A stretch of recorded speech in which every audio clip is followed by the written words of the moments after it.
Всем привет! Полгода не было беток, как же хорошо без них было. Но рубрику я не забросил, а значит продолжаем снимать неофициальные порты на Ведроид. И сегодня у нас что-то новое и очень интересное, что должно понравиться каждому, кто хотел поиграть в CSGO на своем телефончике. И это китайская версия CSGO Mobile. Какие версии я только не снимал. Русские версии, турецкая, даже от американского разработчика была. Если что, гляньте в подсказках. Но тут китайская, и знаете, мне не прям уж и сильно внушает доверие данный порт. Сами знаете, какие посылки приходят с Алика. Ну да ладно, все-таки игра не магазин. Хотя, частично, но скорее казино. Но сейчас не об этом. С тебя, мой дорогой друг жирный Лукас, и репост этого видео своим знакомым. Завари чаек, приготовь бутерок, ну а мы начинаем.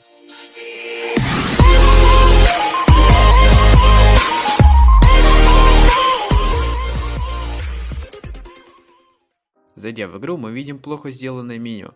Даже, как мне кажется, у нас в CSGO с Денисом в самой первой версии было лучше. Также в игре пока что не добавили смену языка. Ну хотя бы на английский можно было. Но, увы, нет. Хочу отметить, что игра делается не на Unity, а на Unreal Engine 4, и это уже большой плюс в копилочку. В игре есть уже хоть какие-то настройки, и это тоже не может не радовать, только вот выбор невелик. Здесь можно настроить чувствительность расположения и увеличение кнопок, и все. Да, здесь есть вкладка настройка картинки, но настроить тут графику, к сожалению, пока что нельзя. Что ж, пришло время протестировать карты, оружие, что вообще есть в игре еще, и оценить игру в целом.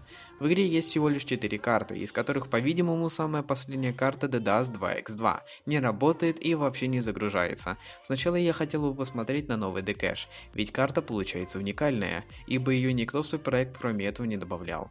Эх, а я надеялся на красивый загрузочный экран. Карта кэш выглядит приемлемо для телефонов, ее экспортировали прямо из CSGO.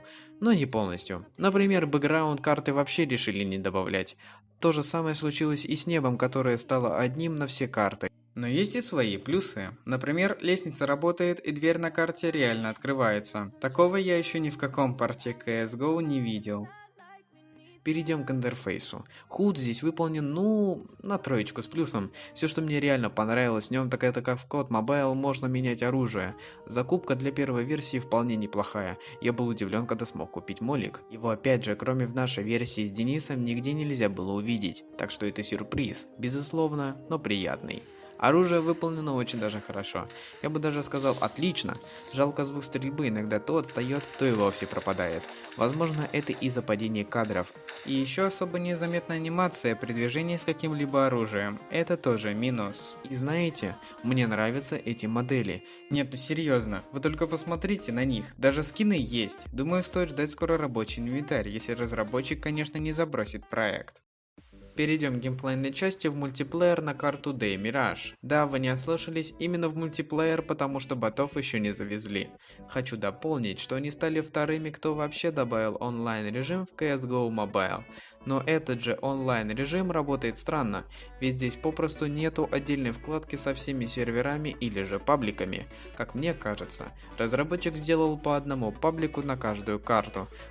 Короче говоря, на каждой карте свой сервер. Это не совсем удобно. Ну, будем ждать фикс. Наслаждайтесь.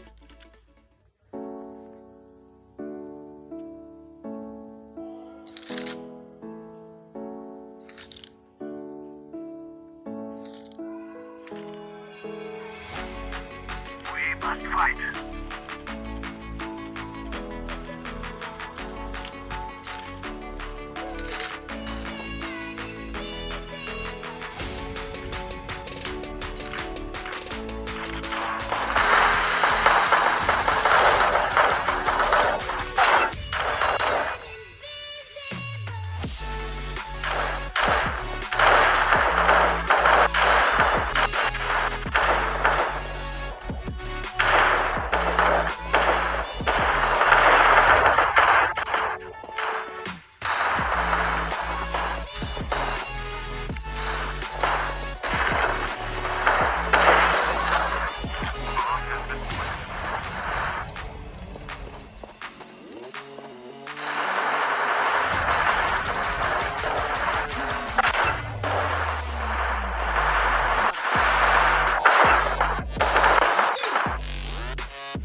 Отыгровка на карте DDoS 2 выглядит по-настоящему атмосферной. Иногда можно представить, что вы играете в оригинальную версию CSGO на компьютере, только с плохой графикой и без сглаживания.